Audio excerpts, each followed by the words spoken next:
पुढच्या वर्षी दाखल चालते, काय अडचण नाही सचिन भाऊ. पुढची कुस्ती 28 नंबरची कुस्ती किरण सत्रे विरुद्ध पृथ्वीराज बोडके. किरण सत्रे विरुद्ध पृथ्वीराज बोडके. अनिल ज्ञानेश्वर तापकीर आणि अनिल सुराम तापकीर यांच्या वतीला ती कुस्ती पुरस्कृत आहे. पैलवान लाख लंगोट करून चला. रामा कांबळे विजय शिंदे आलेत का पैलवान?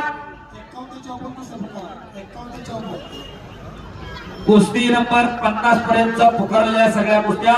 पंकज पवार, किशोर भोसले, लकी खराब, दिनेश मालकोटे, अजय निंबाळकर, तनिष्क कदम, विशाल वाळवंत, यशराज आमरेळे, कोणार्क काकडे, रोहित शिरसाट, अविनाश संजय, राज मालवणकर, योगेश वगैरे, निखिल मारकडे, जय शेलार, पंकज पटेल, भूषण सावंत, हेमराज थापा, सागर बाबर, सुशांत पालवे, कुणाल कसपटे, सचिन शिर्के, सोनू भोसले, दिग्विजय काळे, किरण तळेकर आणि महेश जाधव 41 नंबर पर्यंतचे सर्व पैलवान लांब लंगोट करून आखाड्याजवळ येऊन थांबा.